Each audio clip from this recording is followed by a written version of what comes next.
Assalamualaikum warahmatullahi wabarakatuh. Waalaikumsalam. Waalaikumsalam warahmatullahi wabarakatuh. Kurang semangat Pak, jawabnya salam. Oh ya. Oh ya, anak-anak sorry Pak. Sekali lagi Pak ya. Sekali lagi nak ya.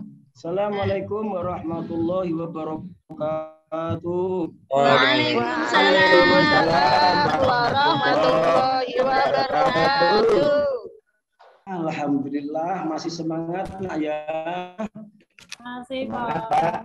Walau waktunya sudah seperti ini, kita masih diberi kesempatan oleh Allah yaitu untuk menuntut ilmu.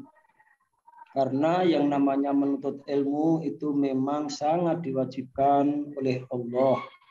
Sampai Rasulullah bersabda, "Thalabul ilmi fardhun ala kulli muslimin wa muslimatin." Yang kemudian artinya mungkin anak-anak semua sudah paham.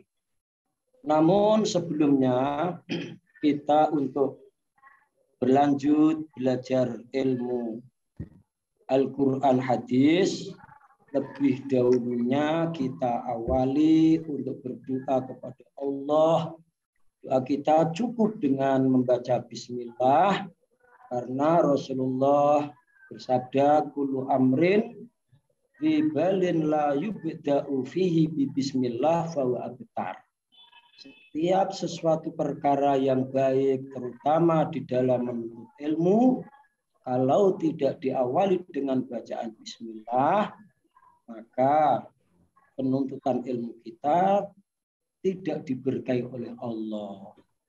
Lah supaya kita belajar ini ditambah berkah oleh Allah, mari kita awali berdoa kita cukup dengan membaca basmalah bersama. Mari anak-anak membaca Bismillahirrahmanirrahim. Terima kasih anak-anak ya, yang saya hormati. Namun sebelum kita lanjut untuk belajar Al-Quran hadis, lebih dahulu Bapak Guru akan mengabsen nama-nama murid-murid tersebut. Di antaranya yaitu satu Solehati. Hadir? Hadir Pak.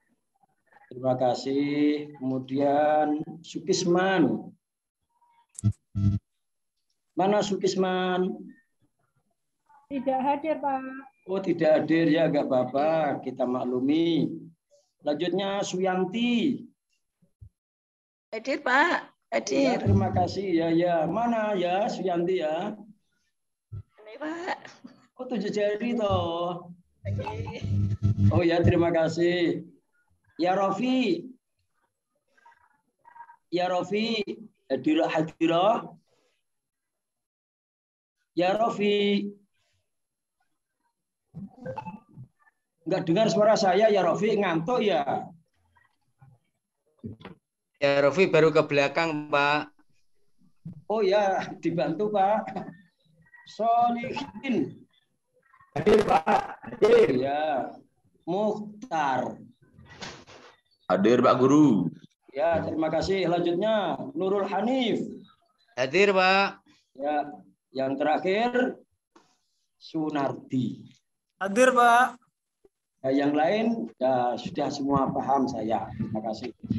Anak-anak yang saya hormati dan yang saya banggakan, mari kita belajar yaitu Al-Quran hadis, itu menerangkan tentang Al-Quran dan hadis, kedudukan dan fungsinya. Tuh. Al-Quran dan hadis dan fungsi dan kedudukannya. Namun sebelumnya mari kita cermati materi yang sudah ada di depan anak-anak, yaitu mengenai tentang pengertian Al-Quran. Jadi kata Al-Quran itu berasal dari bahasa Arab yang berbunyi qara'a yaqra'u Qur'anan. yang berarti bisa diartikan bacaan anak-anak atau membaca atau yang dibaca atau sejenisnya. Al-Quran itu adalah kalam Allah.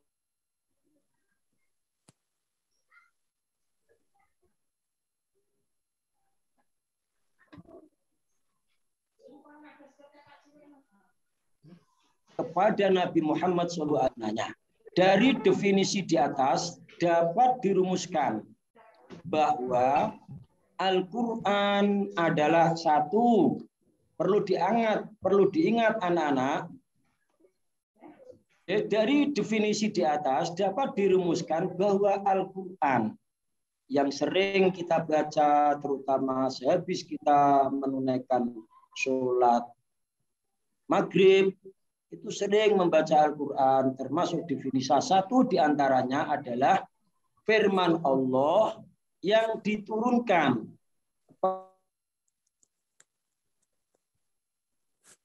pada Nabi Muhammad SAW melalui malaikat Jibril. Jadi jelas pelantara wahyu Al-Quran sampai kepada Nabi Muhammad yang sekarang ada di dalam kita masing-masing ini, itu pelantarannya adalah malaikat Jibril. Yang kedua, Al-Quran sebagai berfungsi sebagai mukjizat atau keistimewaan paling utama, paling besar oleh Nabi kita Muhammad SAW. Termasuk definisinya lagi, yaitu yang ketiga adalah tertulis di dalam mushaf. Yang keempat, kita singkat saja biar lekas selesai karena kita lama-lama ya sudah agak bagaimana ya anak-anak, kita singkat aja. Yang keempat disampaikan dengan jalan mutawatir atau berturut-turut, tidak langsung sekaligus. Ini loh 30 juz diturunkan satu kali, tidak, berangsur-angsur. Yang kelima, bernilai ibadah bagi siapapun yang membacanya. Jadi termasuk definisi atau fungsi Al-Quran itu kita membaca Al-Quran baik dari membaca Bismillah sampai Fatihah dan sampai di ayat-ayat yang lain itu ditulis oleh Allah sebagai amal ibadah, sebagai catatan tambahan ibadah kita. Selanjutnya anak-anak mari kita perhatikan atau kita jelaskan tentang fungsi-fungsi Al-Quran. Termasuk salah satu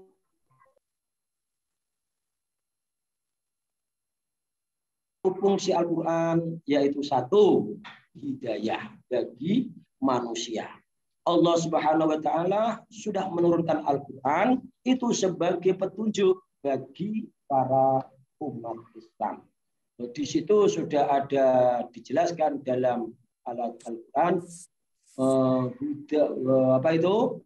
Hudal linnasi wa bayyinatin minal huda wal furqan, itu ada di situ. Tapi di sini yang di hadapan para anak-anak itu adalah sebagai petunjuk, dan Al-Quran ialah sebagai petunjuk kepada orang-orang yang beriman dan bertakwa kepada Allah, beriman kepada hal-hal yang tidak nampak oleh mata kepala kita atau hal yang gaib, mendirikan sholat, itulah termasuk orang-orang yang bertakwa atau beriman. Yang B, Al-Quran itu merupakan fungsinya adalah sebagai obat atau rahmat bagi para manusia. Jadi siapapun, barangkali ada di antara kalian yang merasa punya sakit atau punya penyakit, terutama penyakit hati,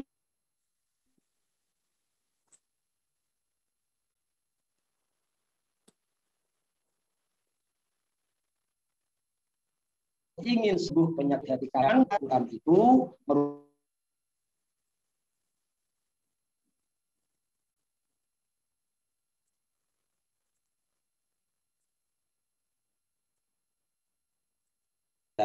Al-Fatihah itu sesuai dengan sabda Rasul, Al-Fatihatu lima quri'atilah.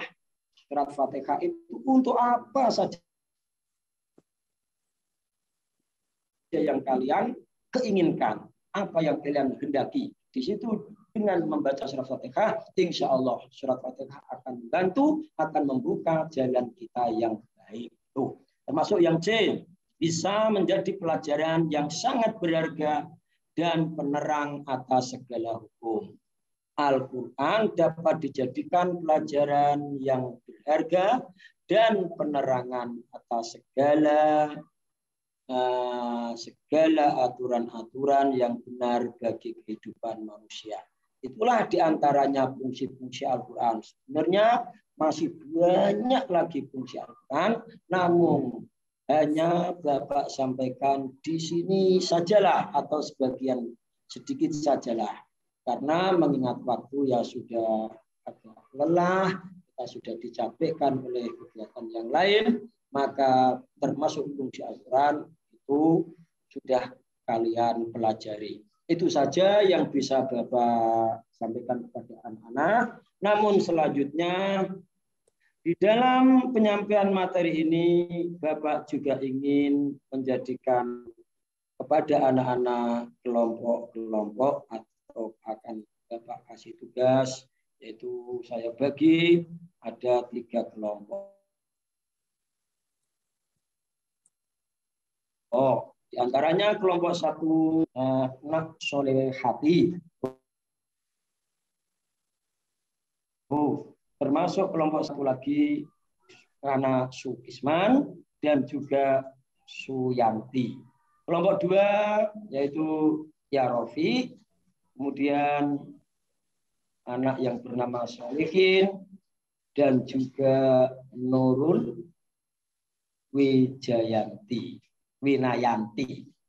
Yang kelompok 3 yaitu anak yang bernama Mukhtar, Nurul Hanif dan Sunardi. Adapun yang tidak saya sebut yaitu anak yang bernama Suatmadi, rekam suara atau tugas yang lain. Tuh. Untuk berikut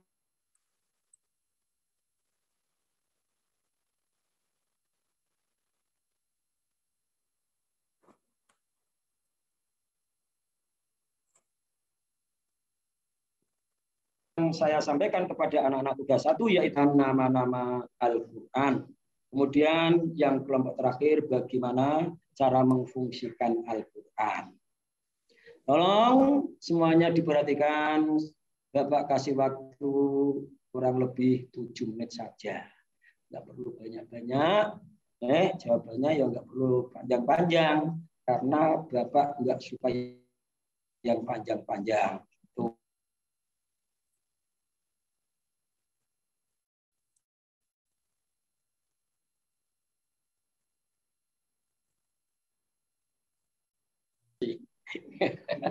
Lanjut, yaitu untuk kelompok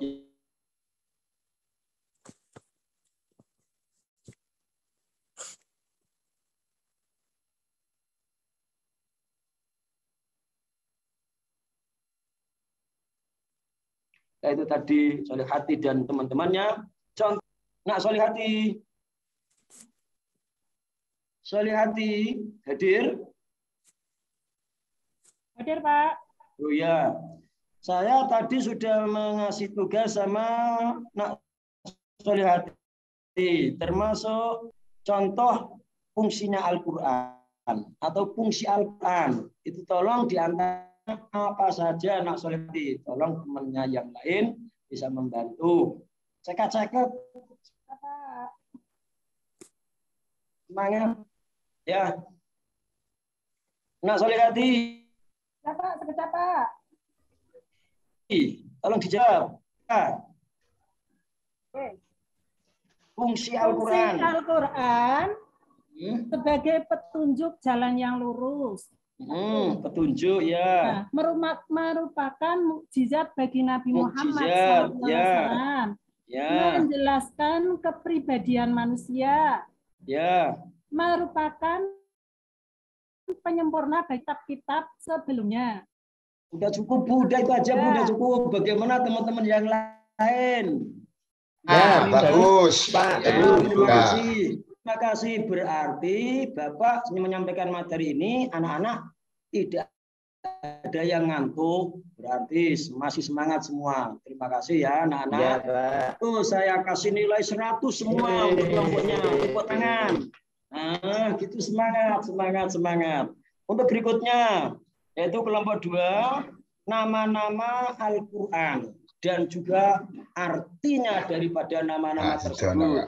Termasuk kelompoknya ya Rofi dan Yatni dan yang lain. Tolong segera dijawab biar lekas selesai. Nama-nama Al-Quran dan Ya, saya, Pak. Ya, ya. Saya, Pak. Wah, saya kira itu semuanya sudah di sini kok yo. Jangan lama-lama. Pak. Ya. Pak Sukesman, Pak. Oh iya ya, terima kasih. Pak Sukesman, Pak. Ya, ya. Ya ini. Sukesman, monggo nggih. Ya, untuk Ya, nama-nama lain dari Al-Quran yaitu antara lain 1 Al-Furqan. Al-Furqan. Al-Furqan artinya pembeda antara yang benar dan yang salah. Ya. Yang kedua yaitu At-Tanzil. Ya, At-Tanzil. Artinya yang diturunkan. Yang diturunkan ya. Kepada Nabi Muhammad melalui malaikat Jibril. Ya. Yang ketiga yaitu Alkitab. Alkitab. Nah, yang terakhir Az-Zikru. Az-Zikru ya, Pak. Ya. Terima kasih, Pak. Oh ya, terima kasih. Bagaimana anak-anak yang lain? Paham? Bagus, Pak. Ya, jawaban Nak Sukesman sangat tepat sekali. Juga kita kasih skor atau nilai 100. Ya.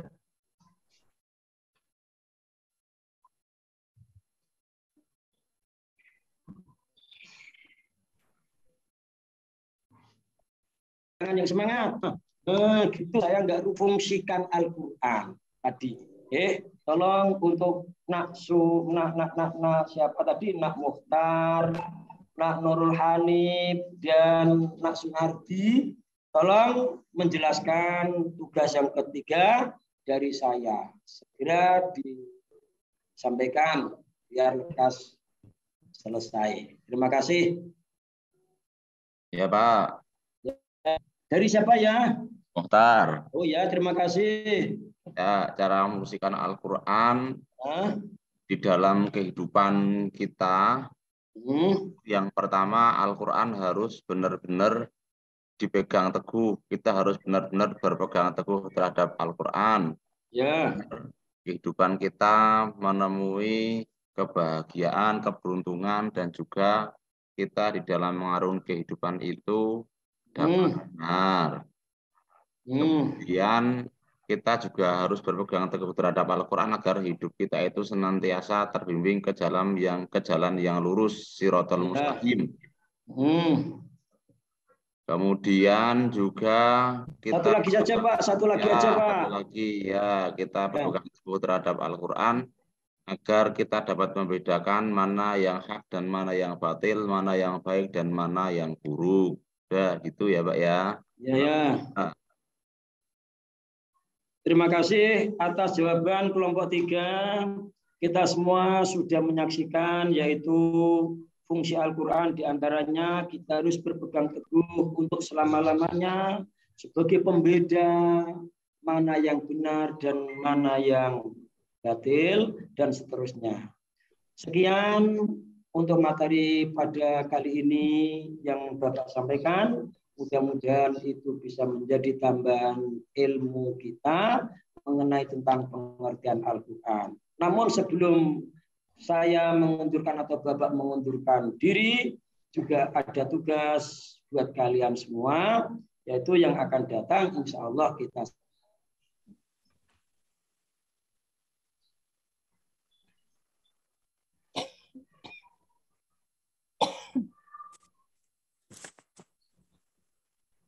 berikutnya, yaitu pengertian tentang hadis.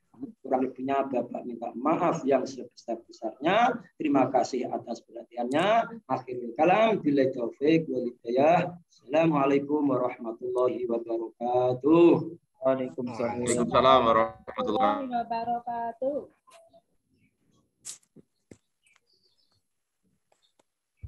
Sampun Pak Parindi.